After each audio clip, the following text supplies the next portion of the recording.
प्रिय श्रोतागणों, मैं जयंती प्रसाद जगमग अपनी इस रचना में आप सभी को एक ऐसा संदेश दे रहा हूँ जिसे सुनने के बाद आपको रिश्तों की अहमियत का एहसास होगा।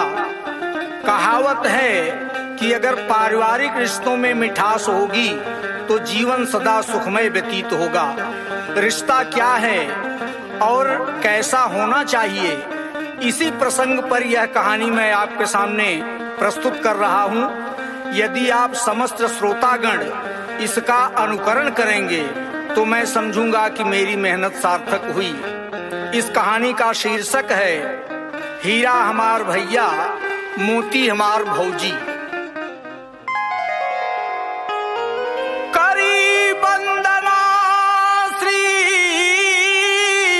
गणेश का, सरस्वती का ध्यान, करुण कथा अब हम कही सुनत रहे श्रीमान।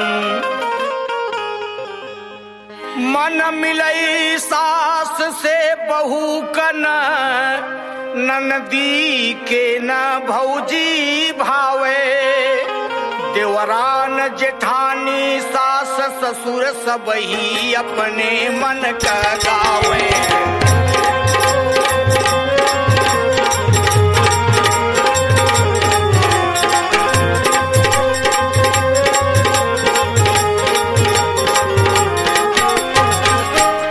धमवा में अनधन सब रह के केहू कोनो सुख ना पावे, और मनई के मनई देख देख कुकुरन की नैया दुरियावे।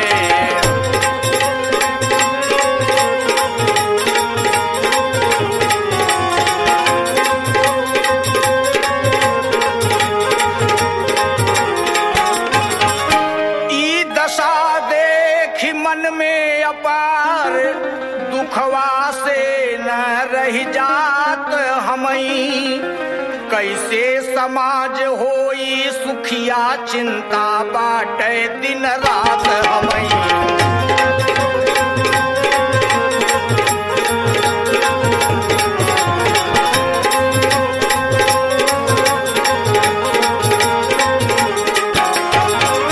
दूसर कुछ और करे खातिर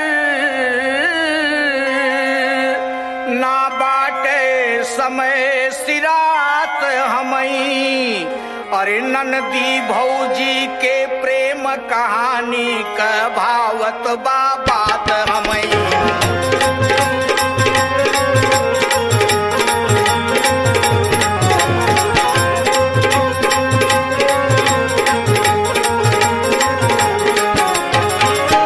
तीर कमान से और जुबान से बानी गए से बानी न आवे, और माटी का पिजड़ा छोड़ी भगे तब रानी गए फिर रानी न आवे।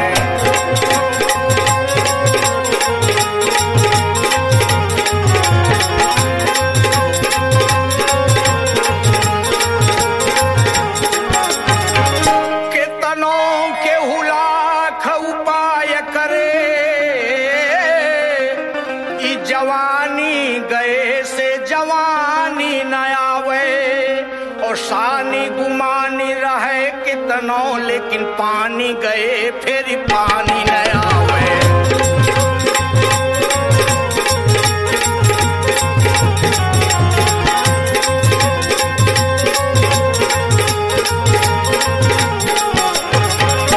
श्रोताओं, अब हम दद्दू नाम के एक मजदूर की कहानी आपके बीच प्रस्तुत कर रहे हैं, जिसमें उसकी श्रद्धा और पारिवारिक प्रेम परिलक्षित होगा, और आप देखेंगे कि तमाम तरह की व्यवधान प्राप्त होते हुए भी दद्दू अपने परिवार के खातिर क्या क्या करता है। कि मजदूरी दद्दू करे, राखे सत्य विचार, प्रेम भाव में रहे सबसे शिष्टाचार। सबसे प्रेम से मिलना, सबको सम्मान देना, ये दद्दू की खास आदत थी। इसके बाद दद्दू गरीब मजदूर रोज मजदूरी कई के बसर करे। दुअरे पर जे आवे वो करे, सब ही कर ऊपर नजर करे।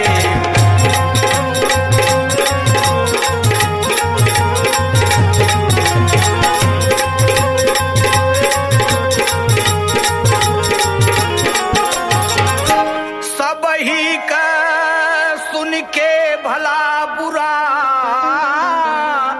ना अपने ऊपर असर करे। मीठे बोले सबसे सब दिन, ना केहू से फूसुर फसर करे।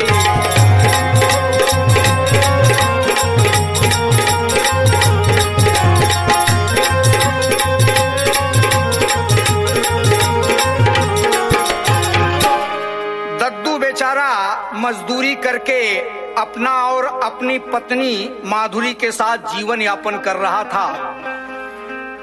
बस उसे एक चिंता खाए जा रही थी कि उसके घर में कोई औलाद नहीं थी। औलाद के लिए दोनों ने तमाम तरह से उपचार किया, तमाम उताजोग किया, लेकिन कहीं से भी कामयाबी नहीं मिली। अंत में तीर्थों की तरफ उसका ध्यान आकर्षित होता है और यही सोच करके दद्दू ने क्या किया कि संग लिए माधुरी के दद्दू कुल देवतन का मन्नत मनलनी। औलाद बदे दिन रात एक कई दिहलनी, दुखवा ना गनलनी।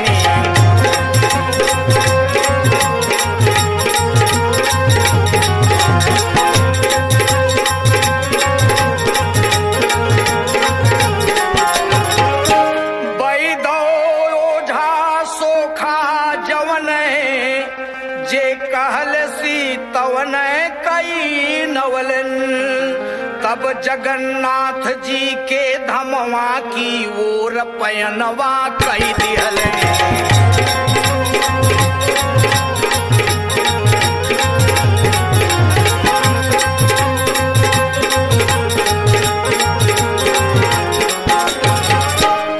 बहुत सोचने समझने के बाद दद्दू अपनी औरत माधुरी को साथ लेकर भगवान श्री जगन्नाथ जी के दर्शन के लिए चल पड़ता है। रास्ते की तमाम आपदाएं झेलते हुए, तमाम परेशानियों से गुजरते हुए जब वो किसी तरह बाबा की नगरी में पहुंचता है तो बाबा की नगरी का दृश्य क्या था और उसके साथ क्या हुआ कि भिरिया अपार कैसो कैसो भगवान का दर्शन कई पवलनी। अरे सेवा में दिहल निहार फूल झुक गए चरनिया धैलियन।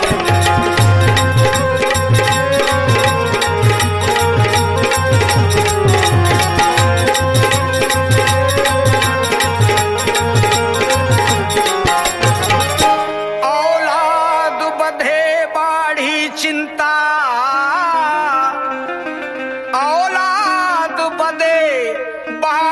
चिंता मनवा क बतिया कही दिहलन। संतोष यो धीरज धई के तब घरवा क पया कही दिहलन।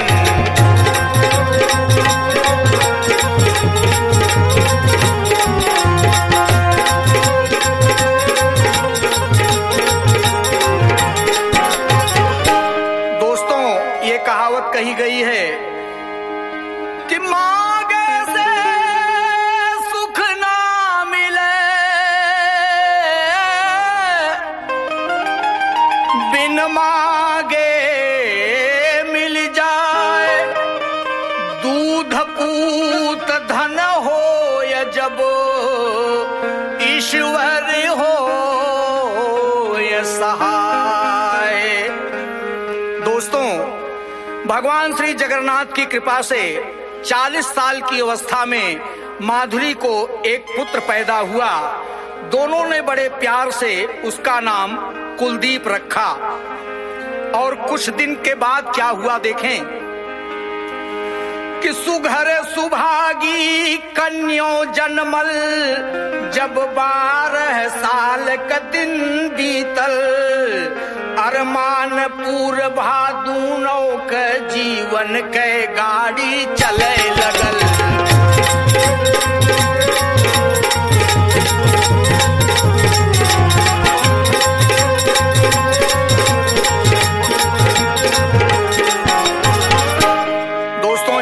आप जानते हैं ये हमारी पुरानी प्रथा है, पहले लोग बच्चों का छोटी उम्र में ही विवाह कर दिया करते थे। दद्दू को बहुत दिन के बाद औलाद मिली थी, इसलिए उसके मन में भी विवाह की बड़ी खुशी थी। ये सोच करके छोटी उम्र में भी उसने कुलदीप का विवाह कर दिया। लेकिन लोग कहते हैं कि अपना सोचा हुआ ईश्वर की सोच के आगे काम में नहीं आता। होता है क्या कि सुख बेटी बेटा का दद्दू कुछ ज्यादा नाही पाई सकेन, अध जल में नैया छोड़ दिहन यो अपना स्वर्ग पयान के।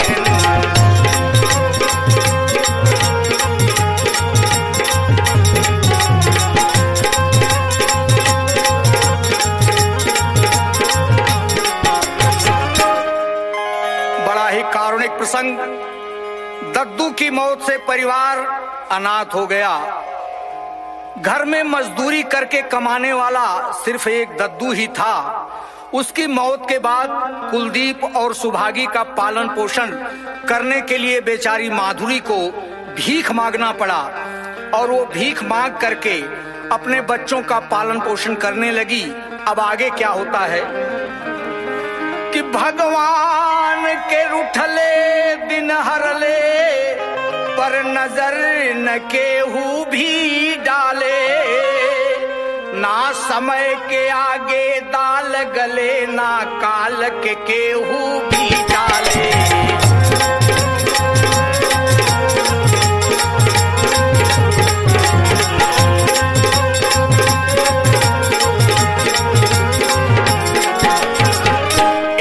बात है कि माधुरी भीख मांगत मांगत साझी के घर की ओर चलल।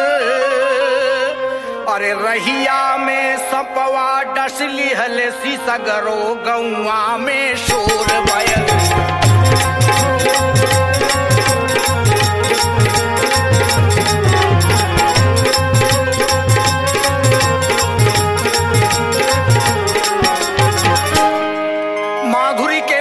खबर पाकर गांव के समस्त लोग जमा हो जाते हैं और माधुरी के मृतक शरीर को ले जाकर के कुलदीप के द्वारा उसका दाह संस्कार करा देते हैं। और अब आगे क्या होता है सुनिएगा। कुलदीप सुभागी दोनों का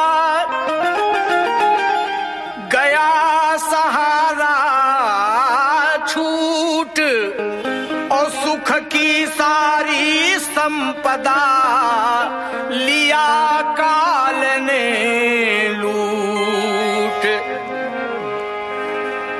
चाहे केहू केहू कितनों करे संभाल, लेकिन काल के आगे ना गले कभों केहू के दाल। माता का साया उठ जाने के बाद दोनों बच्चे पुनः अनाथ हो गए और दर दर भटकते हुए रोते हुए अपनी माँ को आवाज देते हैं, बुलाना चाहते हैं। कैसे? दोनों बच्चों के दिल की निकली हुई आवाज आप भी सुने कि माई रे आज तैं कहाँ गईली,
बच्चों को रोता बिलखता देखकर जगवंती नाम की एक अधेड़ औरत वहां अचानक प्रवेश कर जाती है और दोनों बच्चों को रोता बिलखता देखकर बच्चों के पास जाती है और उन्हें सीने से लगा करके बच्चों को सांत्वना देती है और अपने घर लेकर के दोनों बच्चों को चली आती है। इसके बाद क्या होता है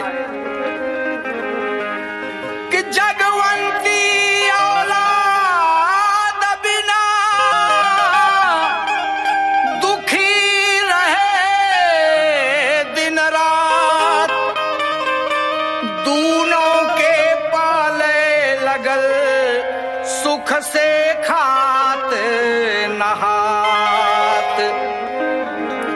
बच्चों के प्रति उस बुढ़िया से इतना लगाव हो गया कि क्या करती है, औलाद बदे भूखल बुढ़िया चौथेपन बेटी बेटा पवलसी, बेटा कुलदीप के नौवा कुलियापन धन दौलत कई दिहलसी।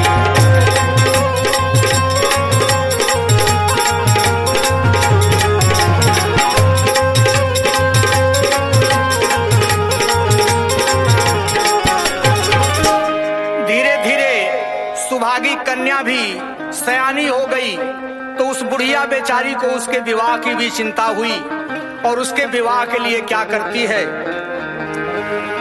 कि घर पर चुनी कन्या दान सुभागी बिटिया कैलसी बुढ़िया।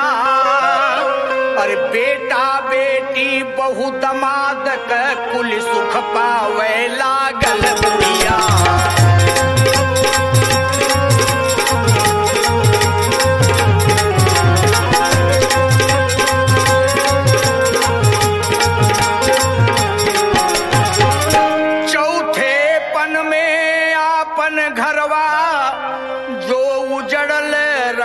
बसाइल हसी बेटी बेटा बहुअर के सब धन दे के स्वर्ग सिधार देसी।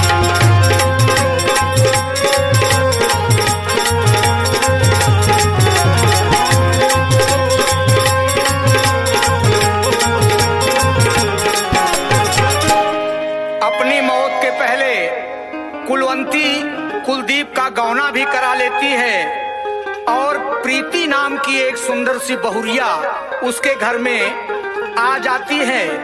अपनी जिम्मेदारी से मुक्ति पाकर वह बेचारी इस धरती से पलायन कर गई। लेकिन आगे देखें कि कवन सुभागी का गयल पहुंच गई ससुराल, भैया भौजी के बिना भाई दुखवा बढ़ल अपार। बिन पानी दाना किहे बीत गयल दिन तीन, समझावे हैरान सबो घटना घटी नबीन। इसी बीच में सास सुभागी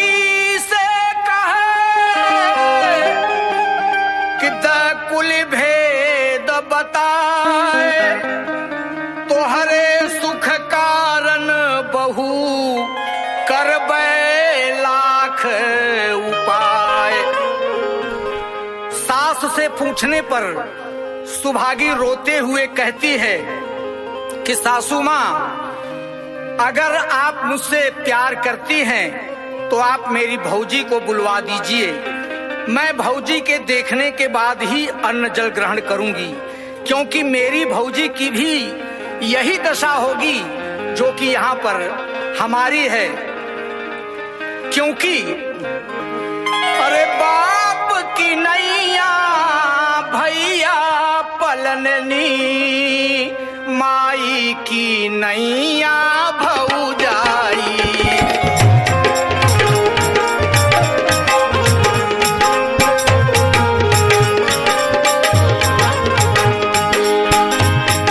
हे बाप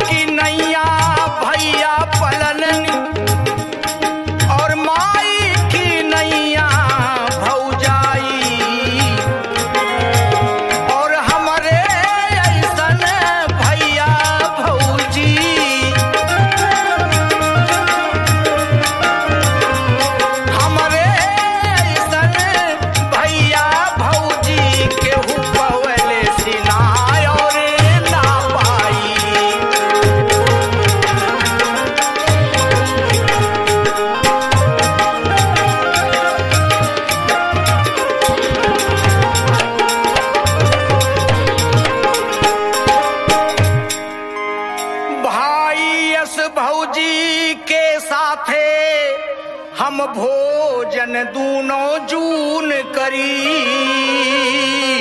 ओ हीरा यस भैया मोती यस भौजी का काव बखान करी।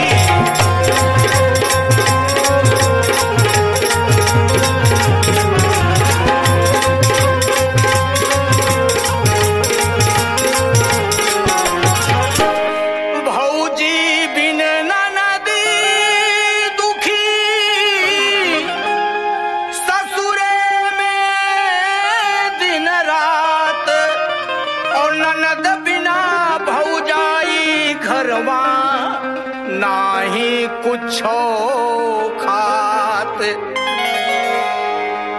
कुलदीप को जब मालूम हुआ तो वह प्रीति के पास जाकर के पूछता है कि तुम्हारे अन्न और जल त्याग करने का क्या कारण है।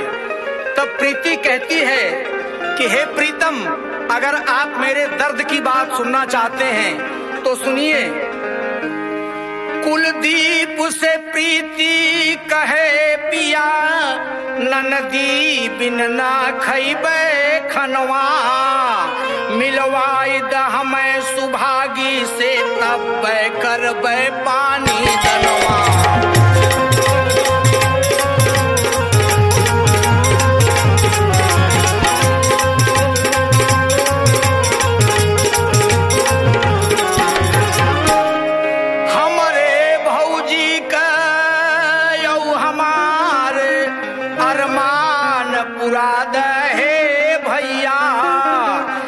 बहिनी के देख चाहत भौजी से मिला दे भैया।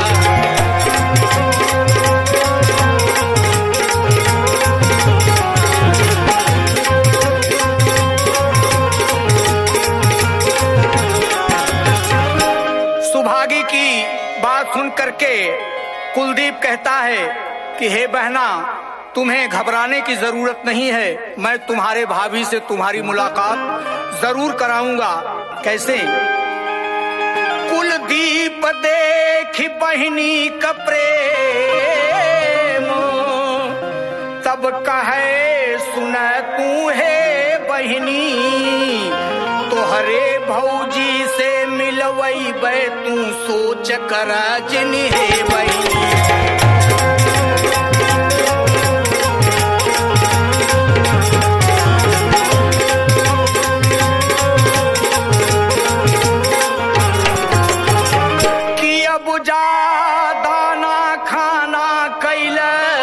कुछ धीर धर मन है बहिनी।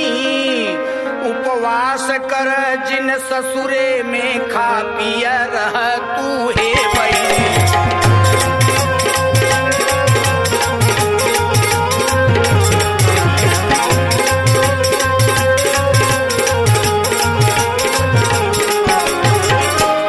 कहे सुभागी है भैया, भौजी के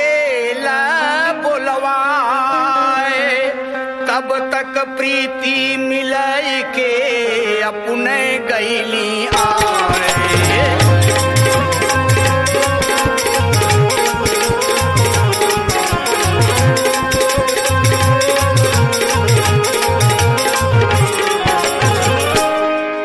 भौजाई से भी ननद का बिछोह बर्दाश्त नहीं हुआ।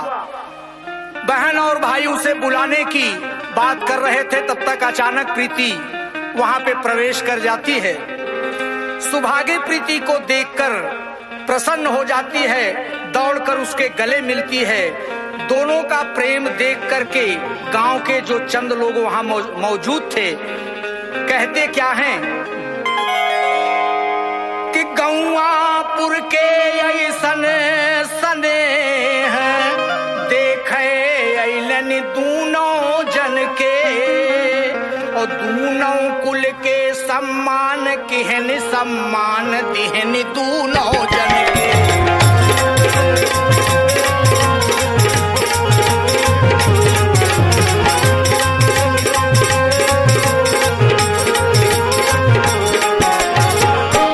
कि भैया भौजी से भेंट भइल, मन धीर सुभागी के अइले।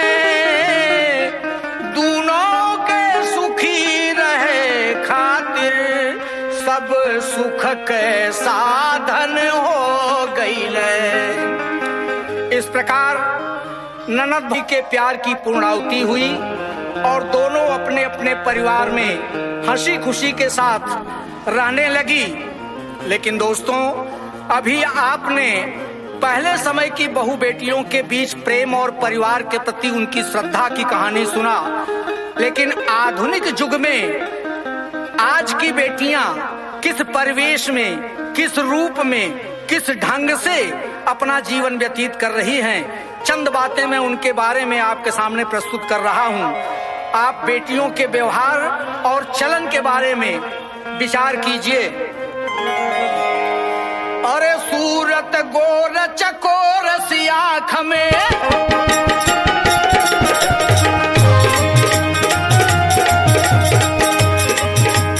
सूरत गोर चकोर की आँख में, अरे काजल नैन लगावली बेटी, पश्चिम के परिधान में आपन रूप और रंग सजावली बेटी।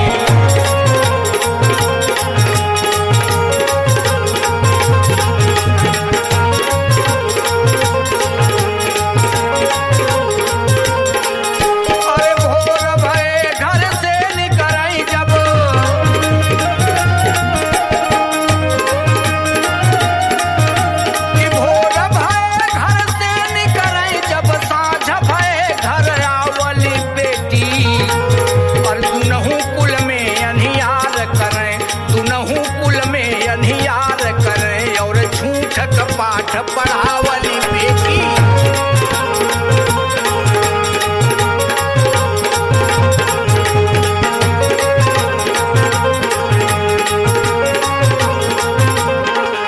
और साँच के झूठ बनावली ये हो,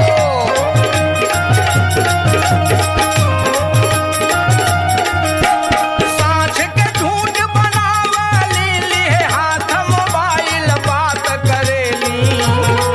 पहले बिटिया सकुचात रहीन, अब बापे मतारी से वार करेली।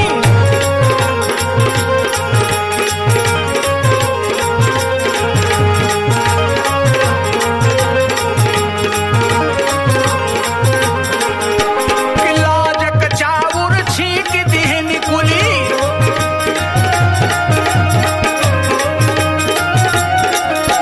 लाज कचाउर छींक दीहन, अब बापे मतारी से घात करेली।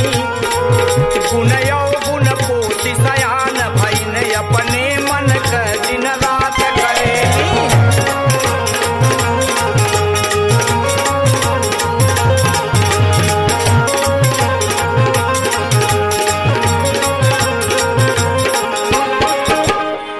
आधुनिक युग की बहुओं के बारे में चंद शब्द मैं आपके बीच में पेश कर रहा हूं।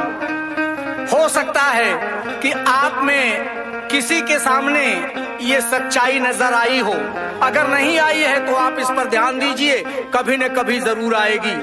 कैसे?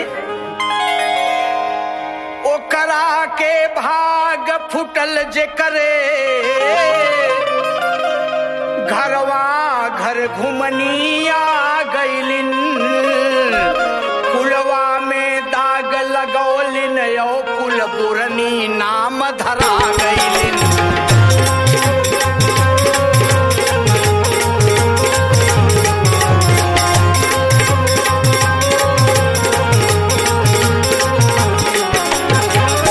ससुरे औते पौआ धरते, ऊ कुलिये बरकत खा गईलिन, नैहर लेके लुगरी फुहरी बगरी के छोड़ परा गईलिन।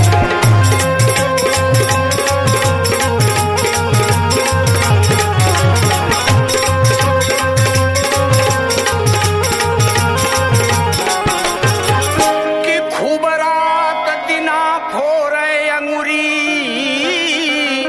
धमकावे मर जाए खातिर, तीसरे दिन भूत सवार रहे सज के नैहर जाए खातिर।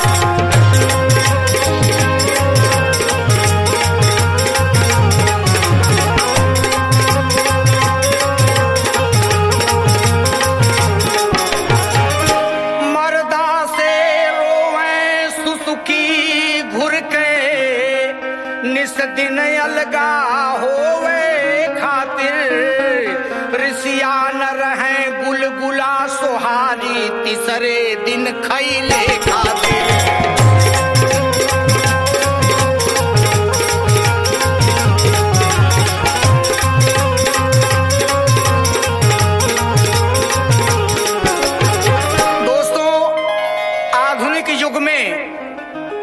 लोग कहते हैं कि पढ़ी लिखी बहू लाइए, अगर धनवान घर की है तो बातें कुछ और है, लेकिन देखिए होता क्या है। अब तो पतोहियन से कहे कि बचवा हो, लागल बा भूख कुछ होई त खियाई द। तब तो डपट के कहे कि हे बुढ़ऊ, जे बाटे तोहरे ओके जाई के बुलाइल। हाड़ी में सिरका बा, हाड़ी में सिरका, कठौती में रोटी बा, आलू बा भूजल जा चोखा बनाइल। मरचा भरल बा धरल बाटे मेटी में, परई से तो पलबा जाल के खाइल। कि परई से तो पलबा जाल के खाइल। अभी तक आपने समाज की कई धारणाओं का, कई विचारों का रसास्वादन किया। अब मैं मशहूर कवि जयंती प्रसाद जगमग के द्वारा रचित इस कविता को प्रस्तुत कर रहा हूं, जिसे आप कैलाशनाथ मिश्र के स्वर में सुनने जा रहे हैं। कि अनजा की नैया हित मीत के,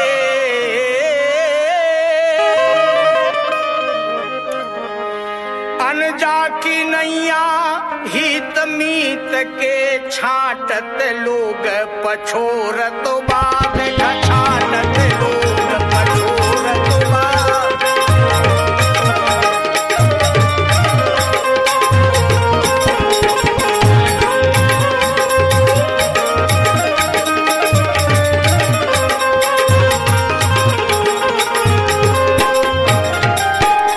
अनजा की नैया हित मीत के, भाई छाटत लोग पछोरत बा।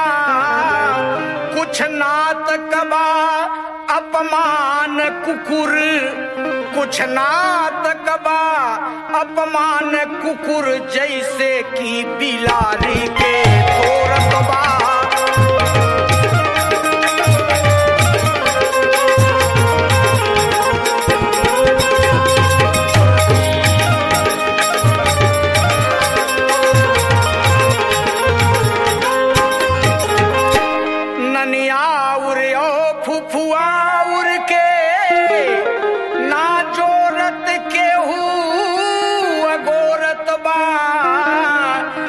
सरहज सढ़ुआइन खातिर लोगवा, सरहज सढ़ुआइन खातिर लोगवा, हंसी हंसी के मूछ मुहेरत बा।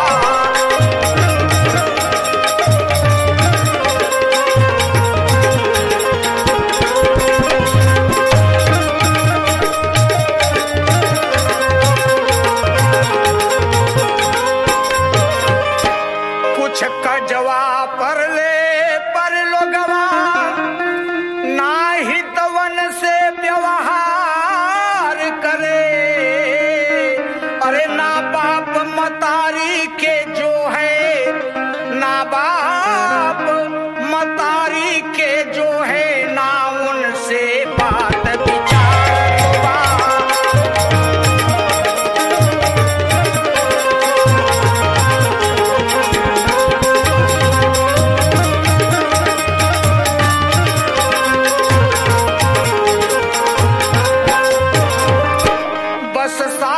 ससुरियो साढ़ू के अधिकार दे सत्कारत बा। सरहज सढ़ुआइन काज परे, सहज सढ़ुआइनी काज परे पर आई के घर उजियार तो बाद आई के घर उजियार तो बाद।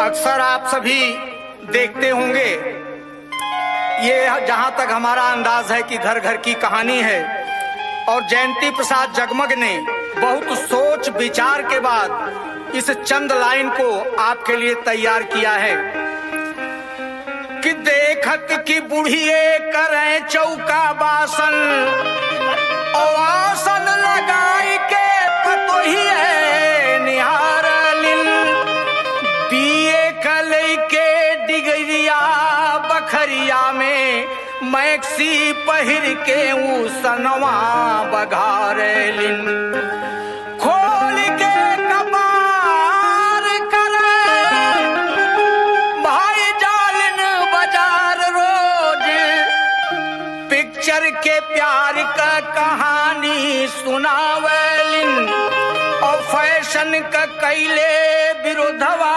पतोहिए तब अखिया करे रेलिन खूब चिढ़ावेलिन। लेकिन देखें, कुछ मर्द भी ऐसे हैं जिनकी की कहानी ही अलग है। अरे कुछ मर्द में हरिये के खिजमत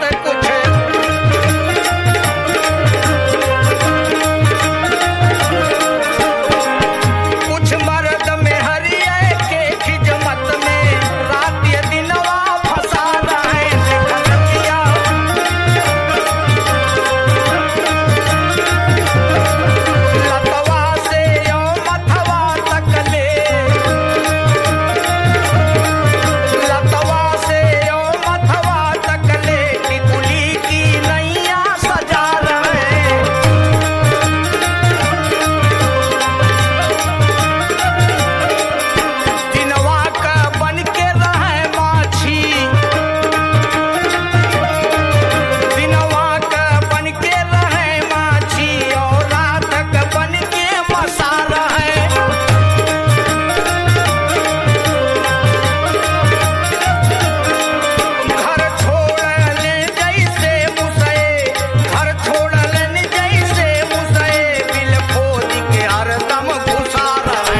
धारणा बदल चुकी है कि हमारे जयंती प्रसाद जगमग जी लिखते हैं कि वक्त ऐसे ही तैसे निकल जाएगा, जो चमकता है सूरज वो ढल जाएगा, कोई अपना नहीं है मुसाफिर है सब, आज कोई गया कोई कल जाएगा। दोस्तों, इस धरती पर जो भी आया है सभी को एक न एक दिन यहाँ से जाना है। कैसे कि चली जा रही है उम्र धीरे धीरे, चली जा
इंसान लालच का पुतला होता है।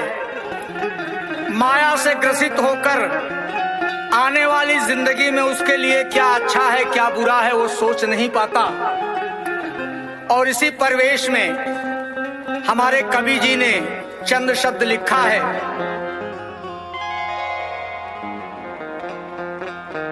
कि स्वप्न को सत्य ना समझो, न धन पे फूलिए यारो, अरे भूल जाओ सभी पर मौत को ना भूलिए यारो, भूल जाओ सभी पर मौत को ना भूलिए यारो।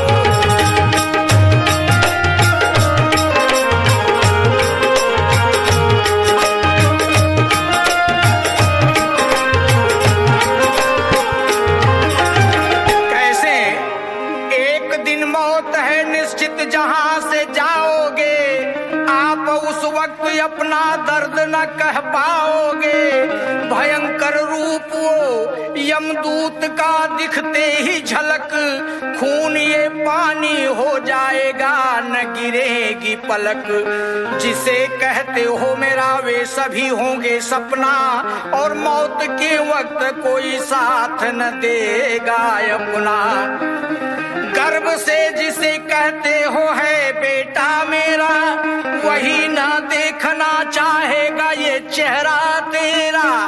कफन दे कर के साथ मरघट तक निभाएगा, और तेरा ही तुझे अपने हाथ से जलाएगा। तो मोह माया की जाल में फंसो और फंसाओ ना, अमोलक श्वास की पूंजी वृथा गवाओ ना। इसलिए काल है महाकाल, अरे ये ना भूलिए यारो, अरे भूल जाओ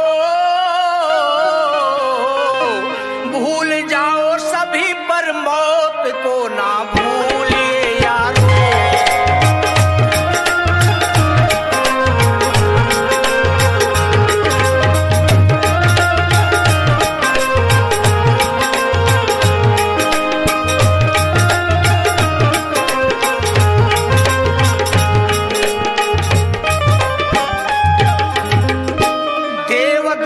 अमोलक नर्तन ये पा करके, करो परमार्थ से झोली गुरु गुण गा करके।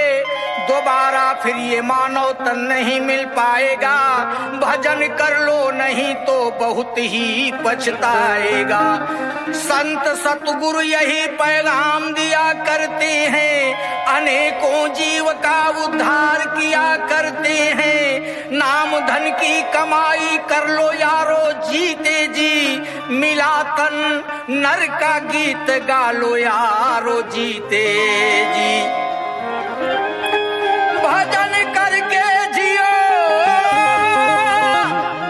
जीते जी, मरो मर के जियो परम प्रकाश में सतगुरु का चरणामृत भी पियो। इसलिए कहा गया है ज्ञान से गुरु गान का ना तौलिए यारो, अरे सभी को भूल जाओ मौत को ना भूलिए यारो।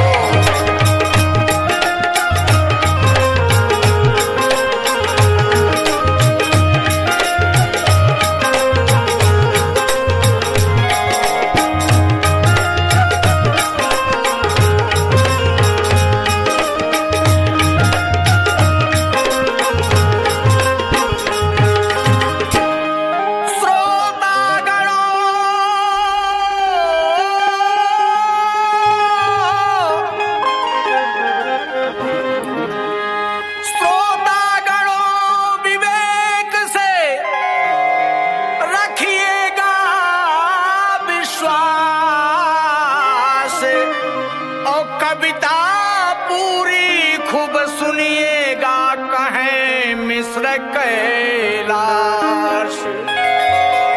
दोस्तों, आज के परिवेश, आज के समाज इन तमाम बातों की कथा हम यहीं पर समाप्त करते हैं और आपसे निवेदन करते हैं कि जयंती प्रसाद जगमग इनकी कलम से निकली हुई जो चंद बातें आपके बीच में गई हैं, इसे आप सुने और इसका अनुसरण करें।